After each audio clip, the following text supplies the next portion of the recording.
नमस्कार, मैं दीपक शर्मा और इस स्पेशल ब्रॉडकास्ट में आपका स्वागत है। और आज आपको मालूम है कि आज एक बहुत बड़ी राजनीतिक घटना या यूं कहें कि एक टर्निंग पॉइंट हिंदुस्तान की जो सियासत है उसमें आज है। राहुल गांधी जो एक डिफेमेशन के मामले में, एक मानहानि के मामले में राहुल गांधी जिनको सजा दी गई थी 2 साल की, नीरव मोदी और ललित मोदी और नरेंद्र मोदी, इन तीनों के बारे में उन्होंने कर्नाटक में कहा था कि ये मोदी जो हैं सब के सब चोर हैं। और फिर उसी मामले में कल उन्हें जो है वो सजा मिली और आज उनकी लोकसभा की सदस्यता रद्द कर दी गई है। 6 साल के लिए होती है और इस 6 साल का मतलब ये है कि 2024 में भी राहुल गांधी चुनाव नहीं लड़ पाएंगे और 2029 में भी चुनाव नहीं लड़ पाएंगे अगर उनको कोई मेजर रिलीफ हाई कोर्ट से या अपर कोर्ट से नहीं मिला। तो ये एक मौजूदा स्थिति है, लेकिन इसका असर ये है कि कहीं ना कहीं पूरा विपक्ष, चाहे वो ममता बनर्जी हो, चाहे अरविंद केजरीवाल हो, चाहे वो केसीआर हो, जो लोग राहुल गांधी से उनके साथ नहीं खड़े थे विपक्षी मोर्चे पे या एक अलग मोर्चा बना रहे थे, वो भी आज राहुल गांधी के साथ खड़े हैं। दो खास मेहमान हैं, ज्यादा समय नहीं लूंगा। पहला सवाल टाइगर से, उसके बाद मैं अनुराग चतुर्वेदी जी के पास जाऊंगा। अनुराग चतुर्वेदी जी मुंबई से साथ में है, इमरजेंसी का दौर देखा है।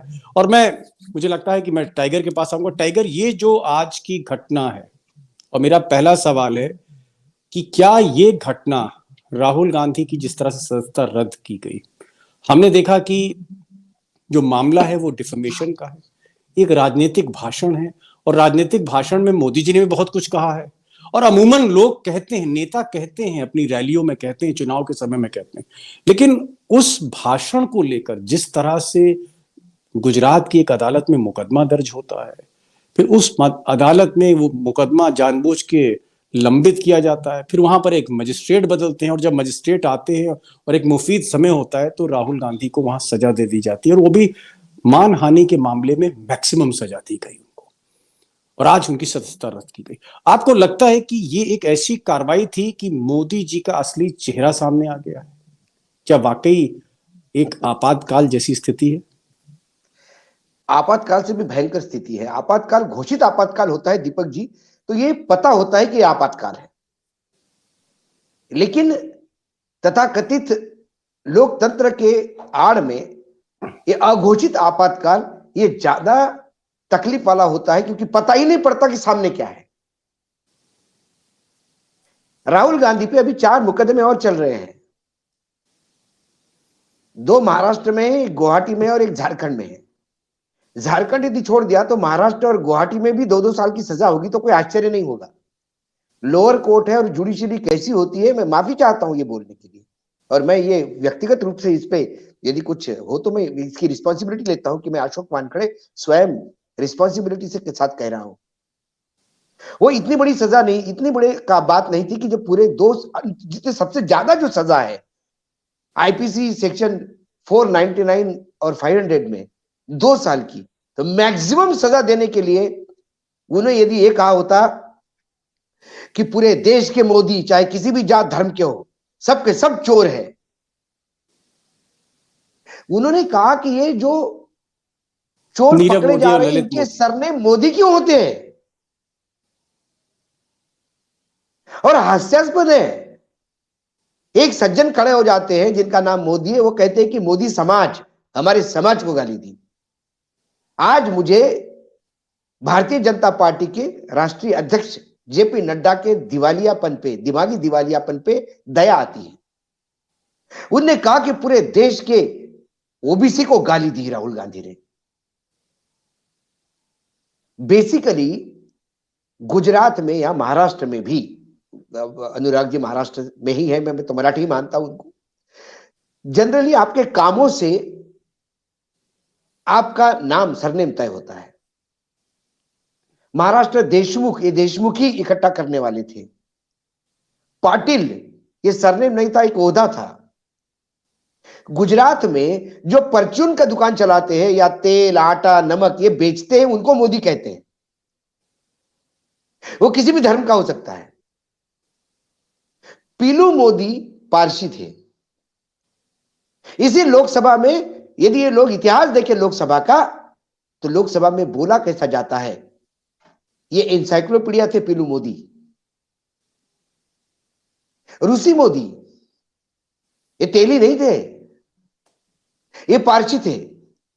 बैडमिंटन खिलाड़ी जिसकी हत्या हुई सैयद मोदी, ये मुसलमान थे। जी। एक भगोड़े मोदी, वो मारवाड़ी है, ललित मोदी, वो कहां से तेली हो गया? प्रधानमंत्री यदि नरेंद्र मोदी तेली है तो समस्त मोदी तेली हो गए क्या? एक समीर वानखड़े शेड्यूल कास्ट है या मुसलमान है, अभी तक उसमें चर्चा चल रही है, तो देश के सारे वानखड़े क्या मुसलमान और शेड्यूल कास्ट ही हो गए क्या? सवाल है, लोअर कोर्ट ने, मुझे एक षड्यंत्र के तहत लगता है, क्योंकि 2 साल की ही सजा होनी थी, क्योंकि जो पीपल्स रिप्रेजेंटेटिव एक्ट 1951 है, उसका सेक्शन 8 सबसेक्शन 3 कहता है कि यदि 2 साल और उससे ज्यादा की सजा होगी तो आपकी लोकसभा सदस्यता रद्द होती है।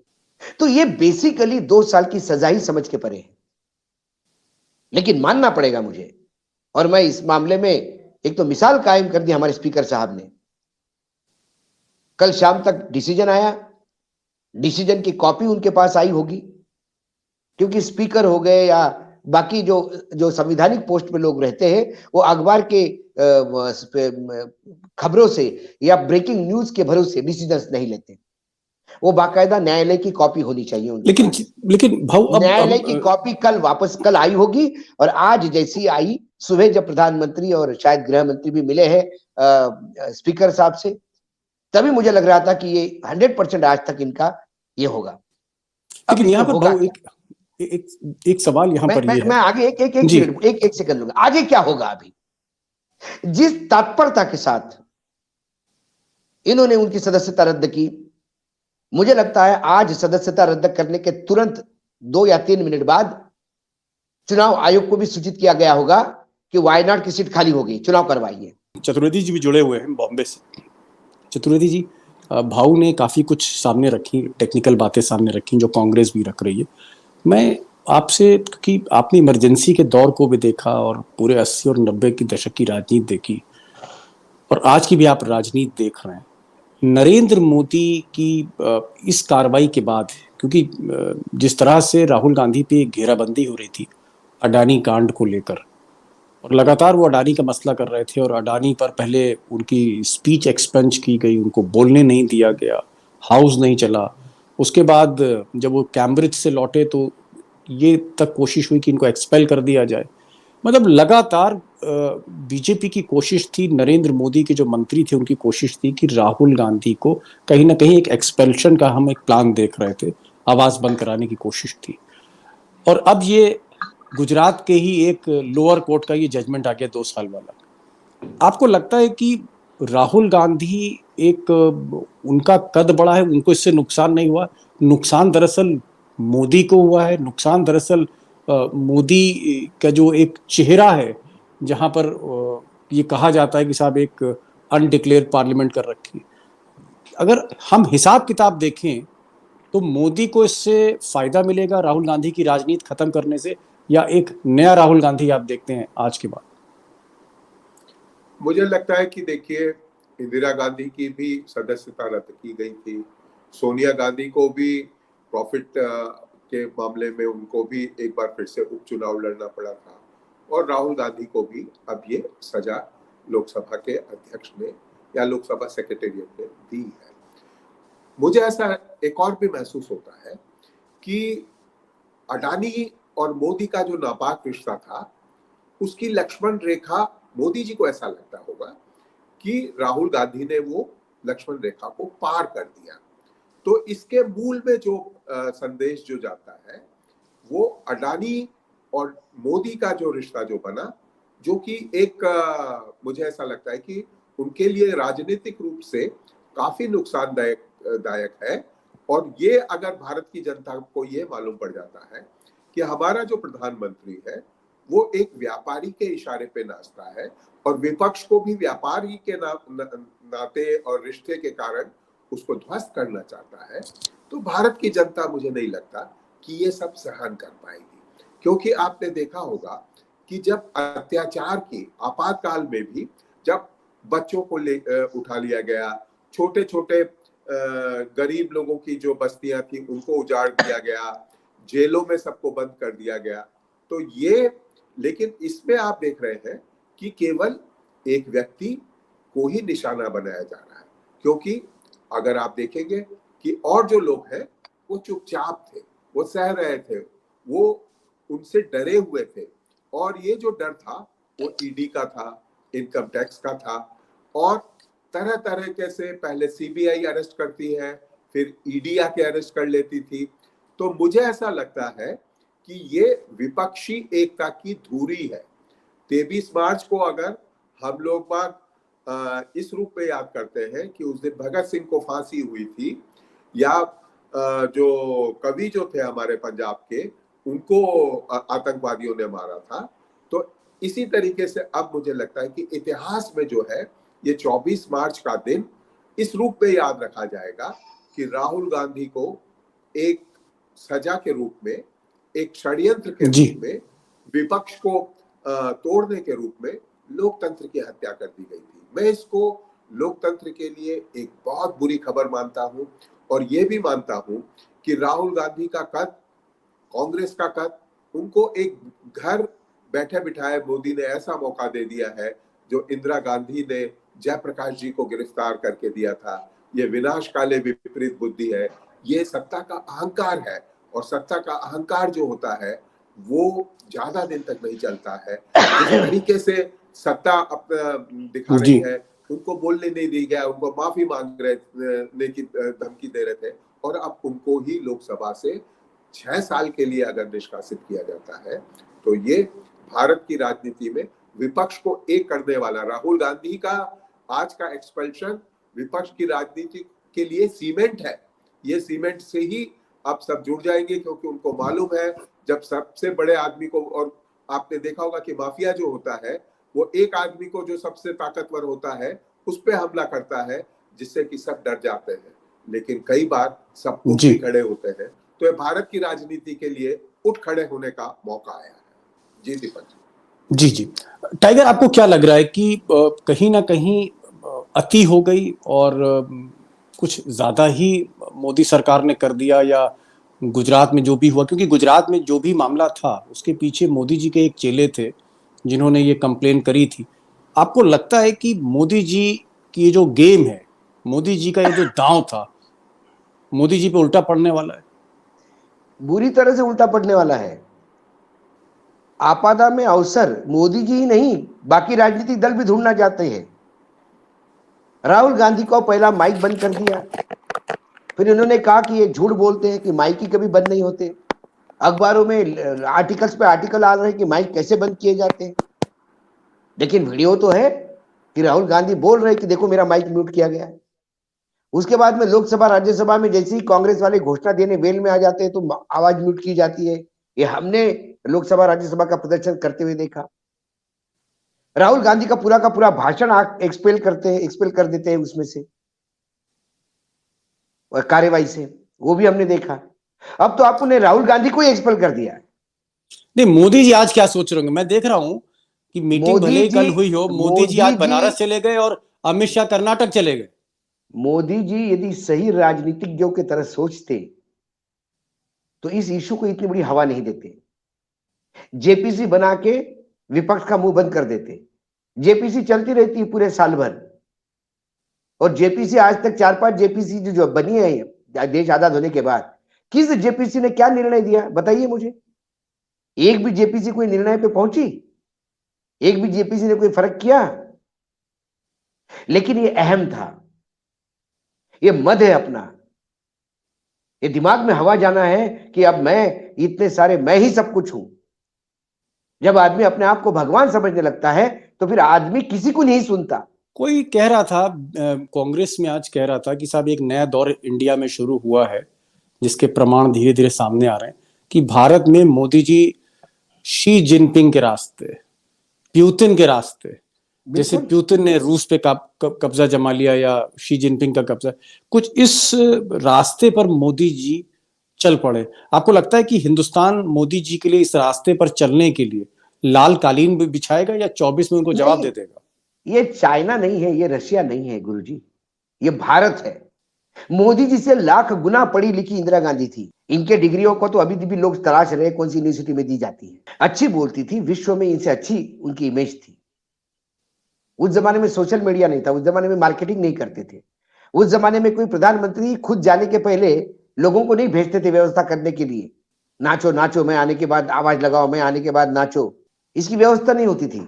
यदि उनको इमरजेंसी में लोगों ने घर का रास्ता बता दिया तो ये तो उनसे बड़े नहीं है, कतई नहीं है।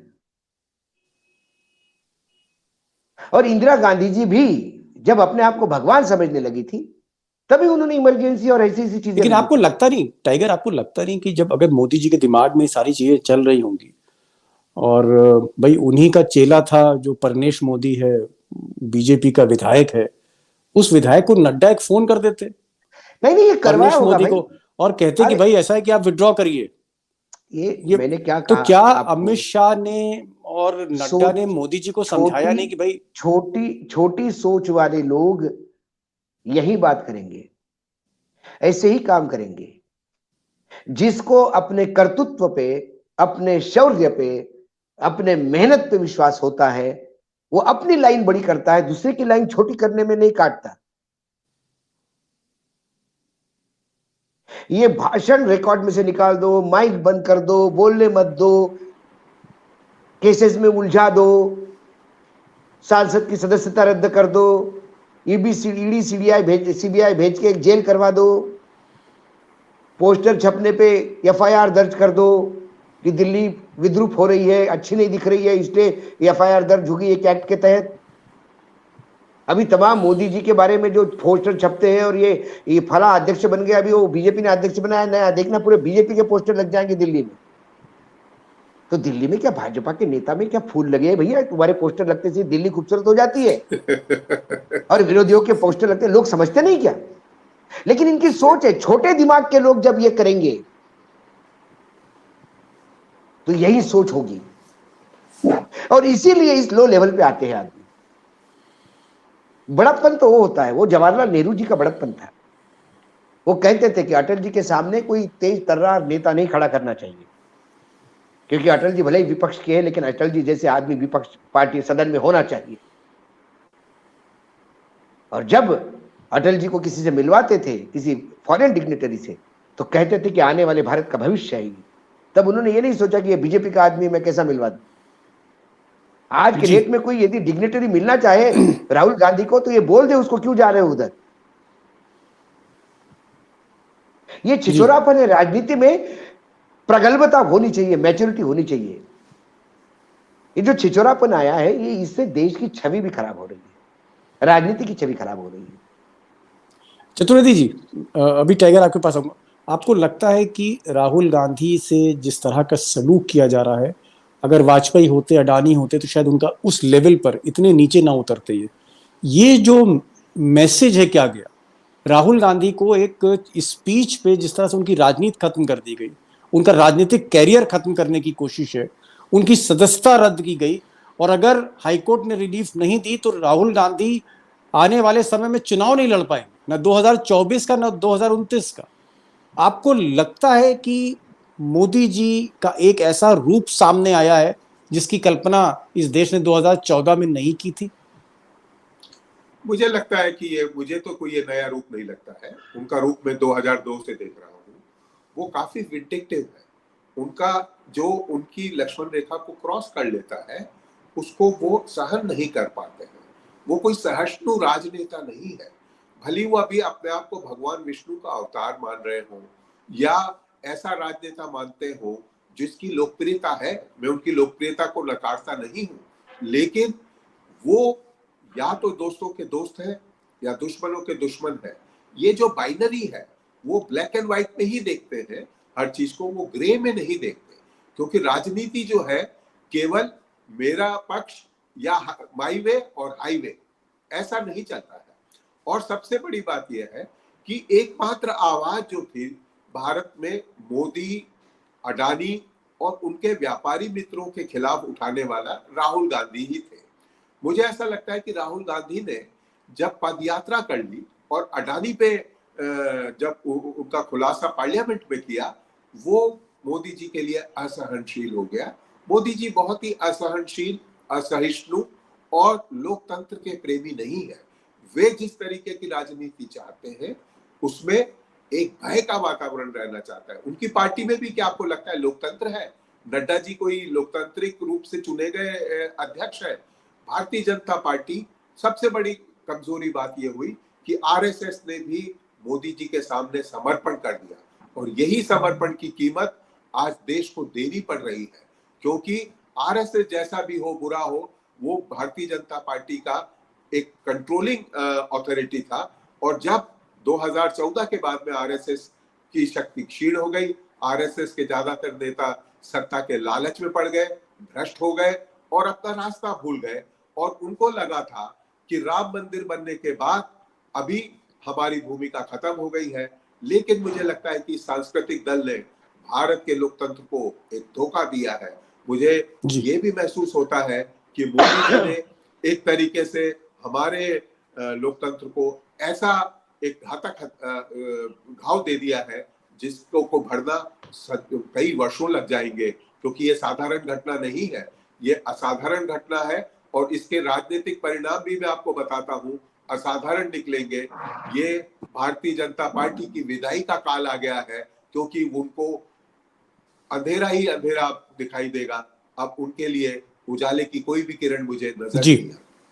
टाइगर, ये चतुर्वेदी जी ने कहा और मैं वाकई कहूंगा, दाद दूंगा, जिस तरह से चतुर्वेदी जी सदा हुआ आज बोल रहे हैं जैसे सरस्वती आ गई उनकी जिहा पे। और मुझे लगता है कि 50 साल में जो बाल पके हैं, दाढ़ी पकी है, मुझे लगता है कि ये जो दाढ़ी है सफेद, मोदी जी से कहीं ज्यादा इसमें तेज है, ऊर्जा है, इसके अंदर एक सोच है इस व्यक्ति में। इन्होंने एक बात कही कि या तो मोदी जी बहुत ज्यादा स्ट्रॉन्ग लाइकिंग के हैं या फिर स्ट्रॉन्ग डिसलाइकिंग के। अगर कोई लक्ष्मण रेखा पार कर जाए वहां पर फिर वो उसको पूरी तरह से खत्म करना चाहते हैं, वो चाहे कोई हो, वो चाहे केशु भाई पटेल हो, वो चाहे लाल कृष्ण आडवाणी हो, चाहे वो फिर उनके और राजनीतिक शत्रु हों या फिर नए शत्रु जो राहुल गांधी हैं। क्योंकि उनको लगता है कि राहुल गांधी ने जिस तरह से अडानी का पोस्टर, मोदी का पोस्टर दिखाया और मोदी और अडानी को भाई कहा, ये सारी चीजें मोदी के सामने मुंह पे कह दी, मोदी जी बर्दाश्त नहीं कर पाए और उसका खामियाजा आप देख रहे हैं।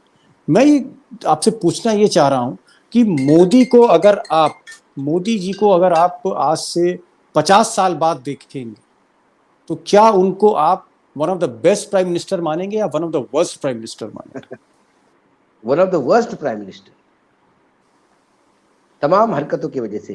प्राइम मिनिस्टर मन की बात करने से बड़े नहीं होते दीपक भाई, जन की बात करने से बड़े होते हैं।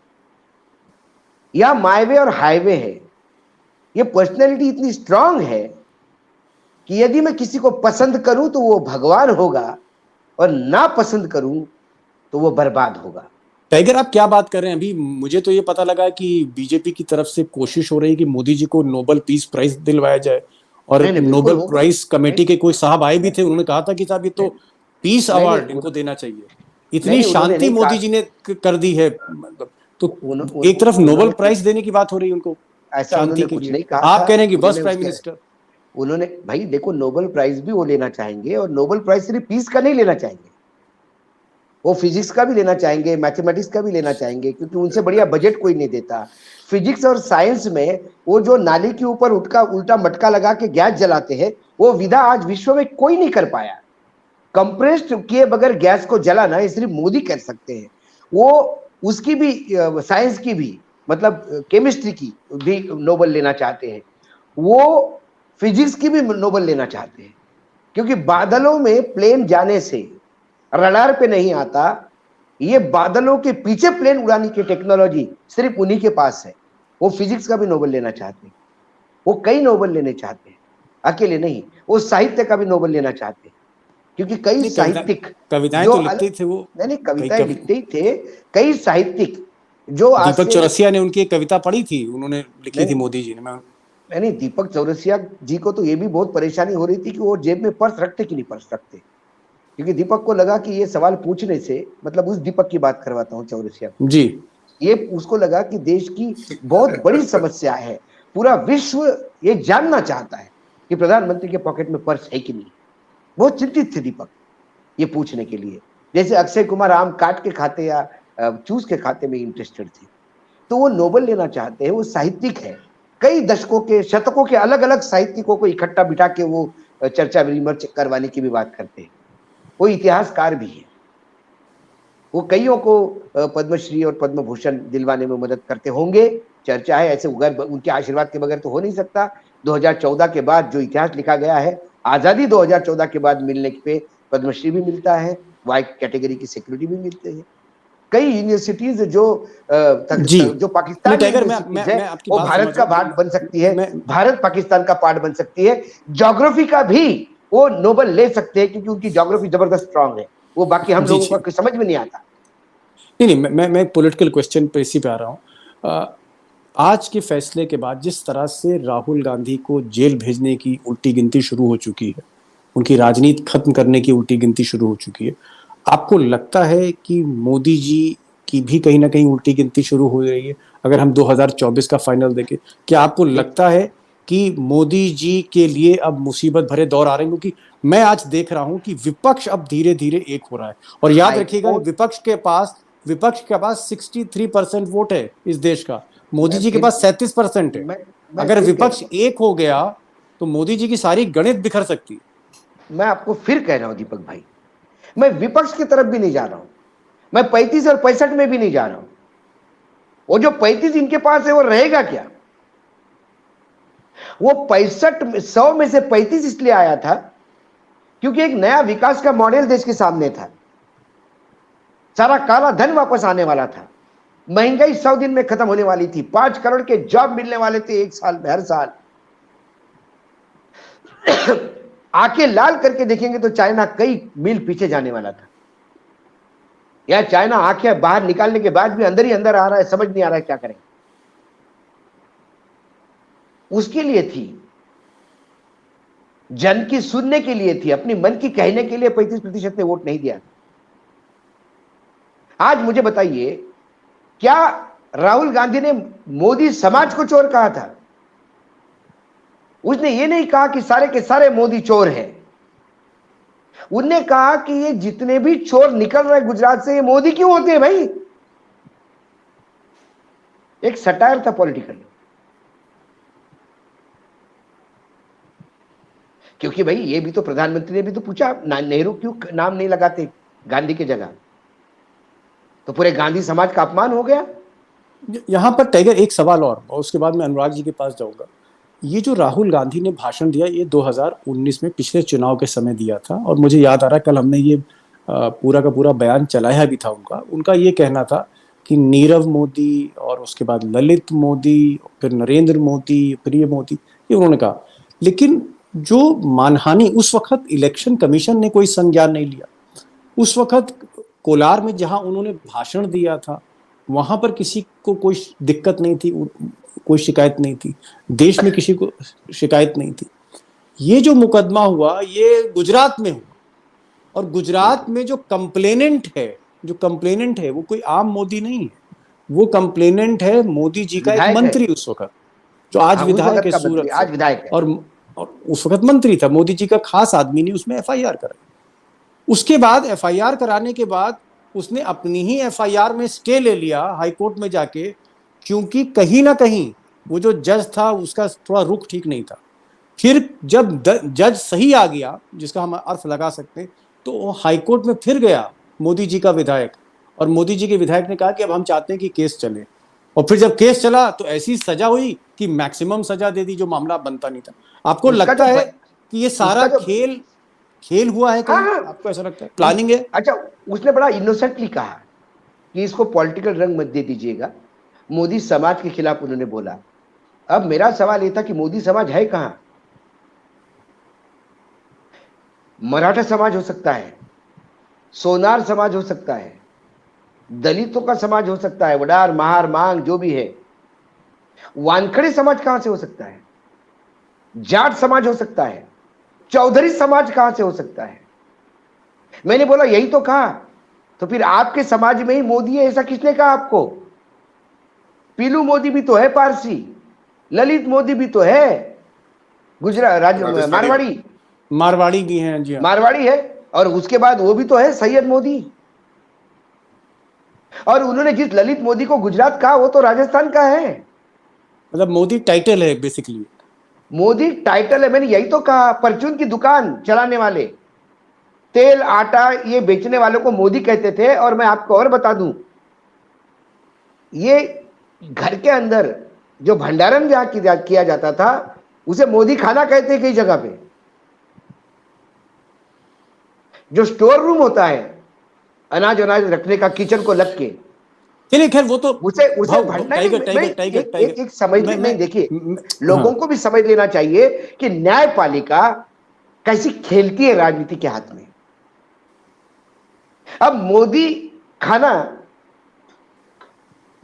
मैंने कहा मेरा मोदी खाना साला बहुत ही पिछवाड़े में बना है। मैंने मेरे मोदी खाने को तो गाली दी कि साला मेरा मोदी खाना कितना भी करो बार बार उधर दिमक लगती है इस मेरे मोदी खाने में। साला पता नहीं है मोदी खाना नालायक कहां से मेरे मत्थे पड़ गया जिसने घर बनाया। तो क्या मोदियों का अपमान हो गया? वानखेड़े स्टेडियम पे पिच खोद दिया, वानखेड़े स्टेडियम ठीक से विकेट नहीं हो गया, ये वानखेड़े स्टेडियम ही खराब है तो मैं कल कोर्ट चला जाऊं, वानखेड़े का अपमान हुआ। अरे क्या न्यायपालिका क्या देख क्या रही है? मजाक लगा के रखा है। आपको लगता है कि जब ये मामला हाई कोर्ट में जाएगा, सुप्रीम कोर्ट में जाएगा अगर, तो जस्टिस चंद्रचूड़ कोई मिल गया फिर क्या होगा? फेंक देगा उठा के और स्ट्रिक्चर पास होंगे लोअर कोर्ट पे। देखो राहुल गांधी जेल तो जाएंगे नहीं, इसमें कोई क्रिमिनल ऑफेंस नहीं है जी, कोई हत्या का मुकदमा नहीं है, टेनी महाराज नहीं है जिनके ऊपर हत्या का मुकदमा और निर्णय अभी तक लंबित है, एक गृह राज्य मंत्री नहीं है जिनके ऊपर हत्या का मुकदमा दर्ज है और न्यायालय में प्रकरण निलंबित है अभी। ये मानहानि का दावा था और उन्होंने कहा समाज की मानहानि हुई। तो समाज कहां है प्रूव करेंगे? सैयद मोदी तुम्हारे समाज में कहां बैठता है बताइए? पीलू मोदी कहां बैठता है बताइए? मतलब जो कुल भी मिलाकर सरनेम मोदी आपको ये होगा, खेल लगता है, हर ये मोदी, खेल लगता है। हर मोदी नरेंद्र मोदी हो गया क्या? तो फिर ये मामला है क्या? हर वानखेड़े स्टेडियम का मालिक हो गया क्या? अरे तो टाइगर ये तो बताइए, अगर मैं मान लिया, मैं आपकी बात से कन्विंस हो रहा हूं कि मोदी जो है वो मुस्लिम भी है, सैयद मोदी का आपने एग्जांपल दिया जो बैडमिंटन के एक नंबर 1 प्लेयर थे जिनकी हत्या हो गई थी, आपने सैयद मोदी का उदाहरण दिया, आपने पीलू मोदी का उदाहरण दिया जो टाटाज में थे, आपने तमाम मोदियों के उदाहरण दिए, मैं चलिए समझ गया। अगर ये सारी चीजें थी तो फिर खेल क्या था? खेल क्या राहुल की गर्दन पकड़ना था? राहुल के गर्दन पकड़ना था, मैंने वही तो कहा। क्या ये छिछोरा बात, दिमाग, क्या छिछोरी क्या हरकतें करेगा। ये पॉलिटिकल मैच्योरिटी नहीं है दीपक जी। चुनाव के टाइम पे एजेंसियां भेजते हुए पॉलिटिकल मैच्योरिटी कहां से हो गई? 4 अंधभक्त आपके लिए हेलो हेलो करती, इसका मतलब ये थोड़ी है सामने दर्शक देखेगा कव्वाल को सुन गाता आता है कि नहीं आता है, सुर में गाता है कि नहीं। पीछे ताली बजाने वाले 64 लोग खड़े होकर बोलेंगे हाँ जी हाँ हम भी देखेंगे, तो आप समझो कि कव्वाल बहुत बड़ा गाता है क्या? हॉल में से लोग उठ के जाएंगे तो समझ में आएगा कव्वाल गाता है कि नहीं गाता है। ये जितने भी अंधभक्त हैं, मतलब मुझे आज दया आती है। मैंने बोला जेपी नड्डा ने आज ट्वीट किया कि देश के ओबीसी समाज को गाली देने के मतलब, एक उसने मोदी इतना ही कहा कि ये सारे चोर मोदी क्यों होते हैं भाई, पूरा ओबीसी समाज को गाली दे दी। मोदी जी, मोदी ये सरनेम अब पूरे ओबीसी समाज का द्योतक हो गया। जी बाप रे बाप, टाइगर में आता हूं, क्या टाइगर सोच है में जेपी नड्डा जी की। टाइगर में आता हूँ, अनुराग जी के पास जा रहा हूँ। अनुराग जी, ये जो टाइगर की बात हम सुन रहे हैं, आपको क्या लगता है कि कहीं ना कहीं एक मिस्टेक हुई मोदी जी के हाथ से, उनकी गणित कहीं गड़बड़ाई, और अब इस पूरे मामले का बेनिफिट जो है वो राहुल गांधी को मिलता हुआ आपको दिख रहा है? भले ही वो उनकी लोकसभा की सदस्यता चली गई, भले ही वो जेल चले जाएं, लेकिन लोग देख रहे हैं कि राहुल गांधी ने ना कोई हत्या करी, राहुल गांधी ने ना किसी अडानी को पाला, राहुल गांधी ने ना किसी अडानी को ठेके दिलाए, राहुल गांधी ने ना कोई करप्शन किया। सिर्फ उन्होंने इलेक्शन में ये कहा कि भाई ये नीरव मोदी और ये जो ललित मोदी जैसे चोर हैं, है ना, तो चोर को चोर कहने पर आज की तारीख में क्या देश में नेता विपक्ष को आप सूली पे चढ़ा दोगे? ये मैसेज जा रहा है आज पार्लियामेंट से देश में। मुझे लगता है कि ये मोदी जी का जो सोच था वो आज का नहीं, इस तरीके से ही अपने विपक्ष को, अपनी पार्टी के लोगों को खत्म करना और साथ ही साथ उनको डरा के रखना। तो ये जो विपक्ष के जो लोग बाग बच गए हैं, जिनकी सदस्यता अभी भी बनी हुई है, उनको भयभीत करने की ये एक कोशिश है। मुझे इसमें अडानी और मोदी एक है, एक तो ये सिद्ध हुआ, दूसरा विपक्ष डर के रहे, ये सिद्ध हुआ, तीसरा उनको ऐसा लगता था कि पहले, अभी तक मैं सोच रहा था कि वो राहुल गांधी को अपने लिए यूज करेंगे, लेकिन यहाँ ऐसा लग रहा है कि वो अब राहुल गांधी उनके लिए ट्रैप थे, उनके लिए आसान चीज थे। और इसीलिए कई बार आप देखते हैं कि राजनीति में भूल हो जाती है। तो ये इसी तरीके से उन्होंने 3-4 केसेस और भी राज्यों में, जैसे भिवंडी में आरएसएस वालों ने, आरएसएस के बारे में राहुल गांधी ने क्या कहा, इस पे केस दर्ज करा रखे हैं। तो ये क्या है कि जब भी मौका आएगा हम लोग जुडिशरी के साथ मिलके इनको फंसा देंगे, इनको जेल भिजवा देंगे। तो ये क्रिमिनल माइंड है। तो ये जिस तरीके का क्रिमिनल माइंड होता है, उससे राजनीति नहीं होती है, उससे गैंग चलती है। और भारत जो है, मुझे ऐसा नहीं लगता कि अभी ये माफिया देश या लैटिन अमेरिकन देश बन गया है, जहां पे कि इसमें जनता का प्रतिरोध, जनता देखिए अब भारतीय जनता पार्टी को नहीं चाहती है, वो विकल्प की तलाश कर रही थी। और अगर सारा विपक्ष एक हो जाता है तो मेरा मानना है कि मोदी जी का ये दांव उल्टा पड़ जाएगा। और जो गुजरात में जो न्याय प्रणाली है, उस पर भी प्रश्न चिन्ह लगेगा, किस तरीके से गुजरात में न्याय दिया जाता है, क्योंकि गुजरात कोई एक द्वीप नहीं है।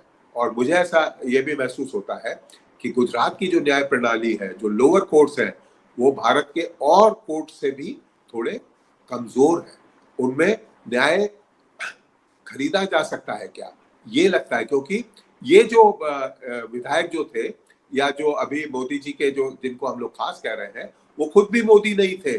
4 साल पहले तक उनकी जाति दूसरी थी और उन्होंने बाद में अपना नाम परिवर्तित किया, क्योंकि जो व्यवसाय से जुड़ी जो जातियां होती है, मैं समाजशास्त्र का विद्यार्थी रहा हूँ, तो हमारे राजस्थान में एक उप शिक्षा मंत्री हुए थे, और जो जोधपुर में रहते हैं, विज्ञान मोदी, मैंने पहला नाम उन्हीं का सुना था, जिसको कि भैरव सिंह शेखावत ने अपने मंत्रिमंडल में सन 77 में राज्य शिक्षा मंत्री बनाया था। वो राजनारायण जी की पार्टी से, चौधरी चरण सिंह की पार्टी से जीते थे। तो ज्यादातर मुंबई में भी जो है पारसी बहुत मोदी है, मुस्लिम मोदी है। तो ये तर्क कहीं बैठ नहीं रहा है कि ओबीसी वाला मोदी वाला, ये एक स्पिन करना चाहते हैं, जो कि मुझे लगता है ये गलत है और उल्टा भी पड़ सकता है। क्योंकि भारत आप ये देखिए चतुर्वेदी जी, आप देखें कि जिस राहुल गांधी ने अपनी कुर्सी एक दलित को दे दी, खड़गे साहब जो दलित हैं, दलित को उन्होंने एक अपनी कुर्सी दे दी, क्योंकि कांग्रेस चाहती थी कि राहुल गांधी जो है, पूरी कांग्रेस चाहती थी, कार्यकर्ता से लेकर और सीडब्ल्यूसी तक, कि राहुल गांधी अध्यक्ष बने। राहुल गांधी माने नहीं और अंततः उन्होंने अपनी कुर्सी, जो उनको अध्यक्ष बनना था, वो कुर्सी एक दलित को दे दी। तो जहां एक दलित को इतनी कुर्सी दे रहे हैं, और हमने भारत जोड़ो यात्रा में देखा कि चाहे कोई बुढ़िया हो, चाहे कोई गरीब आदमी हो, कोई फकीर हो, कोई भिखारी हो, जो समाज का सबसे निचला तबका है, जिसको गले मिलने में, जो बहुत से नेता जो मखमल का कुर्ता पहनते हैं, वो दूर से गले मिलते हैं क्योंकि उनको महक ना आ जाए। लेकिन राहुल गांधी को मैं देखता हूं कि वो चाहे पसीने की बदबू आ रही है, कुछ आ रही है, गरीबों को गले लगा रहे हैं, औरत को गले लगा रहे हैं, बुढ़िया औरत को गले लगा रहे हैं, मास्क नहीं, कुछ नहीं है। ऐसे आदमी को आप क्या एंटी ओबीसी कह सकते हैं क्या? जिस तरह से बीजेपी कह रही है कि राहुल जो है वो ओबीसी विरोधी हैं या गरीब विरोधी, आपको लगता है ये चीज जेल करेगी? ये भी बूमरैंग होगा? मुझे लगता है कि भारत जोड़ो यात्रा जो थी, उसमें राहुल गांधी का जो व्यवहार था, उससे भी भारतीय जनता पार्टी शुरू से घबराई हुई थी। और इसी घबराहट का परिणाम है कि वो कुतर्क पे कुतर्क दिए जा रही है, जिनका कि कोई सामाजिक लॉजिक नहीं है। तो ऐसी स्थिति में ये इलॉजिकल चीजें कर रहे हैं और ये एक गलती के बाद दूसरी गलती। और सबसे बड़ी बात है, मैं एक संभावना ये भी देखता हूं कि मान लीजिए कि राहुल गांधी भारतीय राजनीति के चुनावी राजनीति से अलग हो जाते हैं या अलग कर दिए जाते हैं, तो ऐसी स्थिति में बहुत सारे विपक्ष के वे नेता जो राहुल गांधी से चिढ़ते थे, विपक्ष उनको लगता था कि यही बन जाएंगे, तो एक नई राजनीति की शुरुआत भी हो सकती है। कांग्रेस में जिस तरीके से आपने दलित नेता का कहा, तो ये भी संभव है कि खड़गे ही प्रधानमंत्री के भावी उम्मीदवार भी बन सकते हैं और जिस ओबीसी और जिस दलित को भारतीय जनता पार्टी गले लगाना चाहती है वो कहीं नई स्थितियों में एक नया रूप ले गई। क्योंकि मुझे ऐसा महसूस हो रहा है कि ये भारतीय राजनीति का संक्रमण काल अब समाप्त हुआ, अब परिवर्तन की राजनीति की बदलाव की आवाज सुनाई दे रही है। जी टाइगर, एक चीज यहाँ पर आपसे मैं पूछना चाहूँगा। जी, मैं थोड़ा एक ऐड करना चाहता हूँ जो अनुराग जी ने कहा, ये थोड़ा मतलब नॉन सीरियस भी हो सकता है क्योंकि बहुत सीरियस डिस्कस कर रहे हैं हम, कि अपने कामों से कैसे नाम। मुंबई में तो कई सरनेम ऐसे भी है कि आप काम कहाँ करते हो। जॉनी लीवर का नाम इसलिए जॉनी लीवर पड़ा है, जो फिल्म कॉमेडियन है, क्योंकि वो हिंदुस्तान लीवर में काम करते थे। जब 8-10 जॉनी हो जाते हैं तो पूछते हैं अरे कौन जॉनी? अरे भाई लीवर जॉनी, लीवर वाला जॉनी। मुंबई में अक्सर सरनेम के साथ कंपनी का मील का नाम भी जुड़ता था। बोला कौन सा वानखड़े? अरे एल&टी वानखड़े यार। बाद में वो वानखड़े रह गया और एल&टी हो गया। जी, तो कई जगह ऐसा होता है। महाराष्ट्र में आपके नाम यदि सारे गांव के मतलब बहुत सारे वानखड़े हो गए तो फिर वो गांव का नाम भी पीछे लगता है। कोलवाईकर, पुरुषोत्तम दारवेकर बहुत बड़े नाटककार हो गए महाराष्ट्र में। तो दारवा गांव है, उसके आगे कर लगा के दारवेकर, कोल्हापुरकर, सोलापुरकर। नहीं मैं टाइगर मैं समझ रहा हूँ, तो मैं समझ रहा हूँ। ये तमाम, इसको आप ये नहीं कह सकते कि एक मोदी का नाम क्या हो गया, इन मोदी ने तो समाज ही खड़ा कर दिया। टाइगर, देश समझ रहा है, देश जो है और कलेक्टिव विजडम जो है, जब आदमी एक साथ मिलकर सोचते हैं तो वो जो सोच होती है कलेक्टिव विजडम, वो एक इंडिविजुअल की सोच से हमेशा बड़ी रही है। ये हमें इतिहास से बार बार सबक मिला। यहाँ पर एक सवाल, एक मोदी पर मैं बात नहीं इसलिए करना चाह रहा हूँ क्योंकि इतने सालों से मैं अपना बता रहा हूँ आपको, मेरे ऊपर 61 केस हैं। आज मैं आपको बता रहा हूँ 61 केसेस मेरे पे हैं, ज्यादातर डिफेमेशन के केसेस हैं। और जितने भी मेरे पे डिफेमेशन के केसेस है राहुल गांधी से कहीं ज्यादा गंभीर है। कभी किसी में सजा नहीं, सुनवाई नहीं, कुछ नहीं। क्योंकि डिफेमेशन केस एक ऐसा केस होता है मानहानि का जिसमें अदालत भी गंभीर नहीं होती है और अल्टीमेटली उसमें कंप्रोमाइज होकर बात समझ खत्म हो जाती है। जैसे आप देखिए अरविंद केजरीवाल और अरुण जेटली का इतना जबरदस्त केस था, गडकरी और केजरीवाल का कितना बड़ा केस था, सब खत्म हो गए। तो मानहानि का कोई केस नहीं होता। जेटली और जो गडकरी में प्रगल्भता है जी, वो प्रगल्भता बाकी नेताओं में चाहिए ना जी। नहीं मैं कह रहा हूं माफी मांगी तो गडकरी ने पब्लिकली नहीं माफी मंगवाई। गडकरी के घर आए, टेबल पे बैठ के खाना खिलाया, हंसते हुए बात कर गए, उन्होंने कहा कि आई एम सॉरी। अरे बोले चलता है, चलो। हर पत्रकार जो थोड़ा बहुत खोजी पत्रकारिता करता है, किसी उस पे 4-5 मुकदमे मानहानि के होते ही होते हैं। ऐसा कोई पत्रकार, सब पे हम सब पर होते हैं। तो मैं इस केस पर नहीं आ रहा हूँ। मैं इस केस पर इसलिए बात नहीं कर रहा हूँ क्योंकि मुझे पता है, मैंने कल इस पर स्टोरी भी करी थी कि इस केस में कुछ दम नहीं है। और कल मेरे साथ गुजरात के एक बहुत सीनियर लॉयर थे, दिलीप जोशी, उन्होंने भी कहा कि मैं खुद हैरान हूं कि भाई मैक्सिमम सजा क्यों दे दी इस पर जज ने। तो खैर छोड़िए, वो तो खैर पॉलिटिकल मामला है। मैं एक असली मुद्दे पे आ रहा हूं कि क्या असली जो इशू है, जो रियल इशू है, राहुल गांधी को सजा देने का, राहुल गांधी की जुबान बंद करने का, राहुल गांधी को कई पैगाम दिए गए, तरह तरह के लोगों से पैगाम दिए गए कि भाई आप मोदी जी का नाम मत घसीटिए अडानी में, आप मोदी जी का नाम मत घसीटिए। लेकिन राहुल गांधी माने नहीं। आपको लगता है कि जो रियल इशू है वो अडानी कांड है, और जब से ये अडानी कांड आया है तब से मोदी जी की बेचैनी, घबराहट बढ़ रही। तो क्या इस पूरे मसले के पीछे राहुल गांधी की राजनीतिक हत्या कह लीजिए, राहुल गांधी का कैरियर खत्म करने का, कि सारा जो खेल हुआ है इसके पीछे अडानी अडानी अडानी है? बिल्कुल। हिंडनबर्ग रिपोर्ट ने सिर्फ अडानी के पैसे कम नहीं किए, उसकी वर्थ कम नहीं की, उन्होंने देश के प्रधानमंत्री नरेंद्र मोदी की क्रेडिबिलिटी पे बड़ा सवाल खड़ा कर दिया। वहां सबसे बड़ी ताकत है।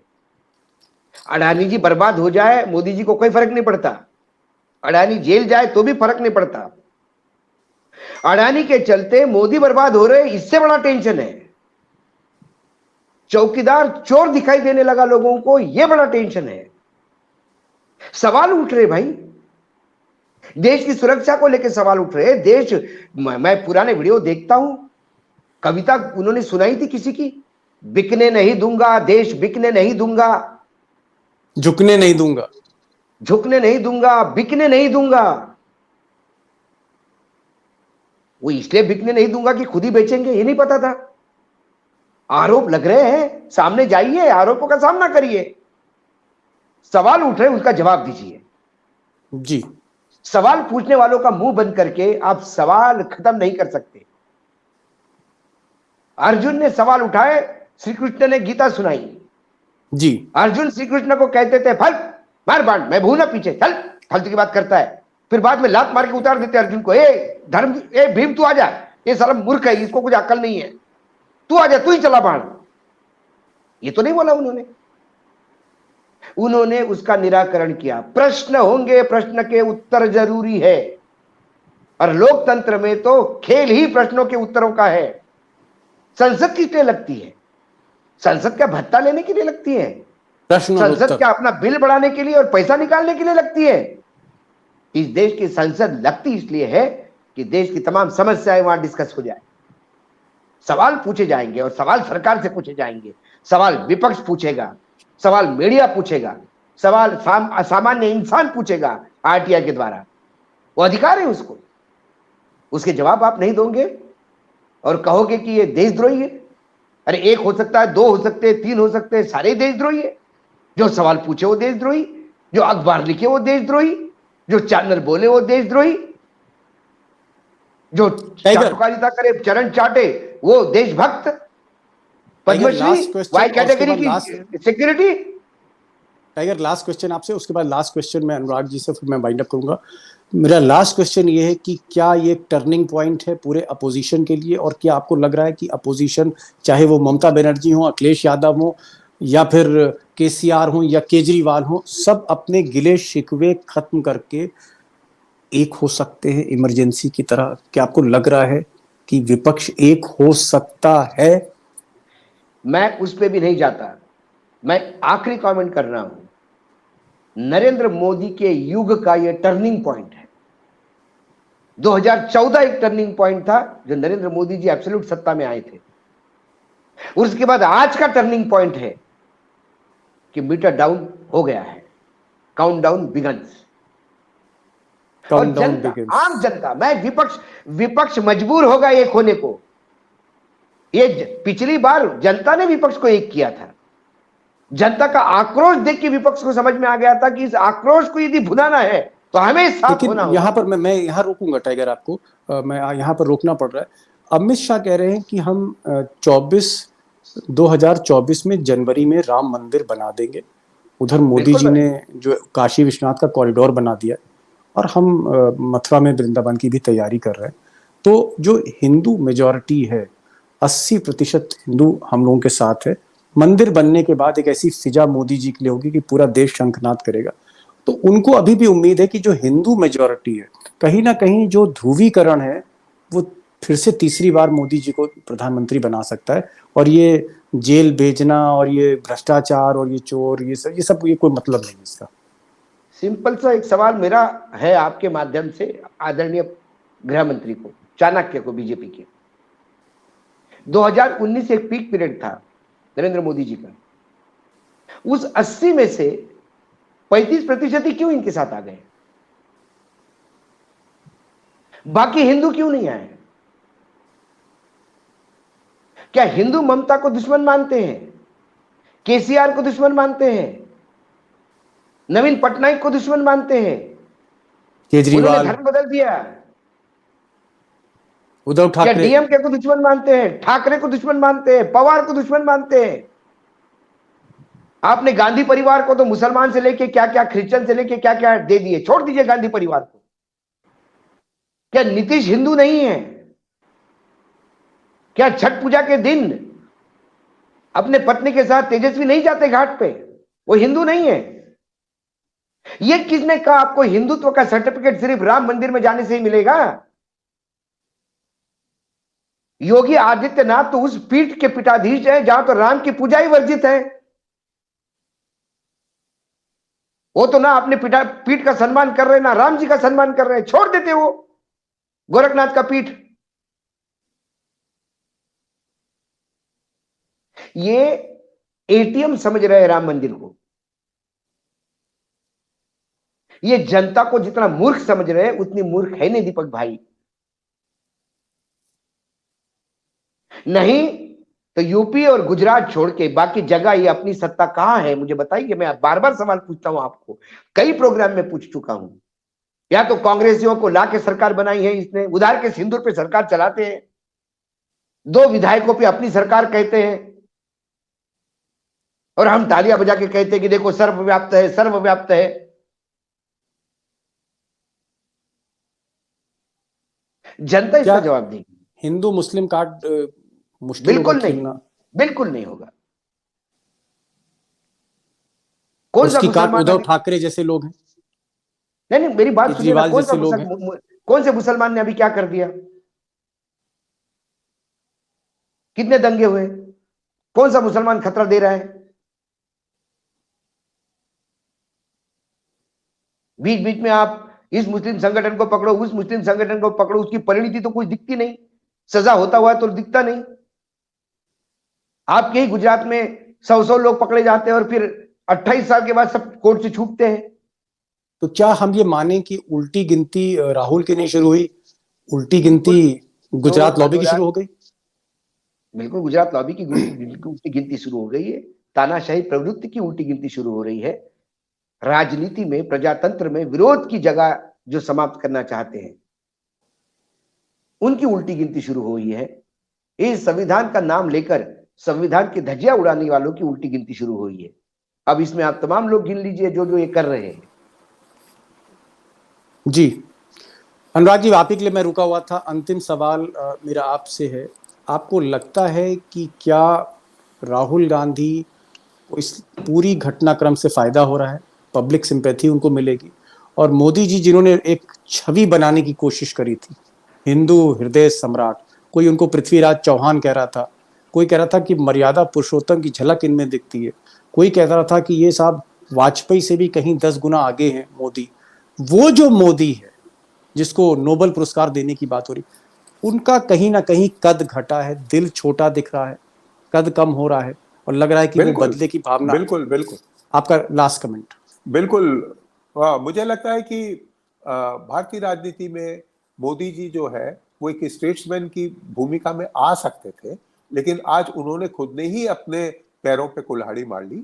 और जिस तरीके से जो ये सारा घटनाक्रम चला है, 24 घंटे में अगर आप किसी की सदस्यता रद्द कर देते हैं तो ये एक विंडिक्टिव राजनीति की चरम है। अभी जिस तरीके से मान लीजिए कि पूर्व गृह मंत्री थे चिदम्बरम, उनको उतने ही दिन जेल में रखा गया जितना कि उन्होंने अमित शाह को जेल में रखा था।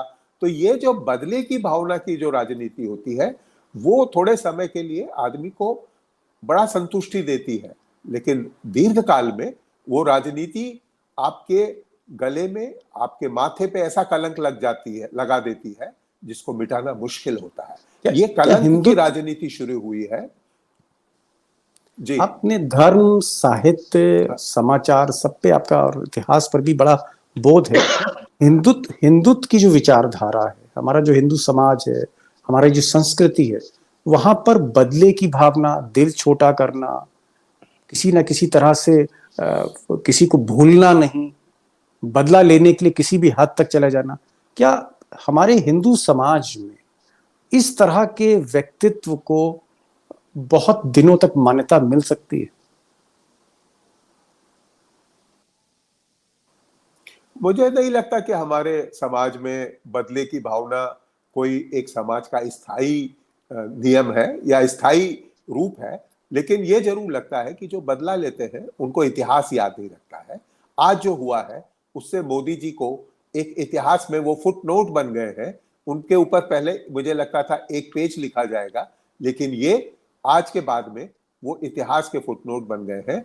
और उनका ये जो पूरा का पूरे षड्यंत्र में उनका जो हाथ है वो भी अब स्पष्ट दिखाई देने लगा है, क्योंकि अडानी के बाद के घोटाले सामने आने के बाद में मोदी जी का बहुत सारा जिम्मेदारी जो बन गई थी उसके उन्होंने जवाब नहीं दिए। और लोकतंत्र, जैसा कि अशोक जी ने कहा था, भारत की सबसे बड़ी पंचायत होती है। इस पंचायत में आप और सब चीजें करेंगे लेकिन जवाब नहीं देंगे, तो ये लोकतंत्र के लिए, मोदी जी के लिए ये आज का दिन अशुभ दिन है। टाइगर, अब आप रुके हैं तो एक सवाल आपसे भी हो जाए, फिर मैं नमस्कार आप दोनों को कहूंगा, क्योंकि आप बैठे हैं तो एक सवाल हो ही जाए, जहन में आ गया। चतुर्वेदी जी अब आते हैं ना, हर तरह के चक्षु खोल देते हैं। कल एक मीटिंग करी थी शरद पवार ने ईवीएम को लेके, वहां कपिल सिब्बल भी थे और दिल्ली के आईआईटी के एक प्रोफेसर और कई लोगों ने ईवीएम पर एक लेटेस्ट रिपोर्ट दी। उस पर हम कभी प्रोग्राम करेंगे। मैं आज प्रोग्राम करने की सोच रहा था ईवीएम पर। ये जो रिपोर्ट है इसके बेसिस पे कल मीटिंग हुई और एक रीज्वाइंडर, एक फिर से चिट्ठी लिखी जा रही है इलेक्शन कमीशन को कि भाई मशीन में, उन्होंने कहा कि चिप है और भी बहुत सी चीजें हैं, तो एक तो मशीन को अगर ठीक कर लिया जाए, चाहे वीवीपैट बढ़ाया जाए या उस जो चिप को लेकर चीजें, या एक निगरानी बढ़ाई जाए। उधर चंद्रचूड़ ने भी थोड़ा सा इलेक्शन कमीशन की चाबी कसी है, तो इलेक्शन कमीशन की चाबी कस दी जाए, थोड़ी सी मशीन के सिस्टम को ठीक कर लिया जाए, जो कल शरद पवार ने मीटिंग करी। इसी तरह से हिंदू मुस्लिम का ध्रुवीकरण ना हो और विपक्ष एक हो जाए, तो फिर 2024 में क्या होने वाला है टाइगर? ये सब नहीं हुआ तो भी 2024 में इस सरकार का जाना तय है। ये सब नहीं हुआ तो भी। ये आप तो एकदम एक तरफा बता रहे हैं। जनमानस है दीपक जी, कितनी मशीनें बदलोगे? एक घंटे में 57, नहीं, मेरा सवाल था कि हिंदू मुस्लिम ध्रुवीकरण नहीं होता है, हिंदू मुस्लिम ध्रुवीकरण नहीं होता है, और चुनाव आयोग पर थोड़ा सा नकेल कस दिया कि फिर नतीजा क्या देखते हैं? हिंदू मुस्लिम ध्रुवीकरण पे विश्वास रखता हूं ना किसी पे। मैं इस देश की जनता पे मेरा बहुत जबरदस्त विश्वास है। जिस इंदिरा गांधी को बांग्लादेश युद्ध के बाद सारे देश ने सर पे उठाया था, इमरजेंसी के बाद कदमों के नीचे रोन दिया था, ये इस देश का इतिहास है। वर्तमान में जो लोग हैं उन्हें अपने इतिहास का ज्ञान होना चाहिए ताकि उनका भविष्य ठीक हो जी। यदि वो इतिहास भविष्य में इससे भी बुरा इतिहास उनका लिखा जाए, यदि वो सोचते हैं, तो वर्तमान में जो चाहे नंगा नाच कर ले, कौन रोकने वाला है? जी, चलिए, आपको मैं समझ गया। दोनों का बहुत बहुत शुक्रिया। आपने कहा कि जिस इंदिरा गांधी को कहा इंदिरा इज इंडिया, दुर्गा माना, जब उन्होंने बांग्लादेश को हराया और उसके बाद इंदिरा गांधी को सर पर चढ़ा लिया, उसी जनता ने देश की जिस सर पर बैठाया था इंदिरा गांधी को, इंदिरा इज इंडिया कहा गया था, उसी को अपने बूट से रौंदा जब इमरजेंसी उन्होंने लगाई। बहुत बड़ा मैसेज आपने दिया बाबू। मुझे लगता है कि मैसेज शायद कल्याण मार्ग का कुछ कल्याण करे, अगर वो आपके इस विचार को थोड़ा सा गंभीरता से। बहुत बहुत शुक्रिया अनुराग जी, आपका बहुत बहुत शुक्रिया। आपका टाइगर।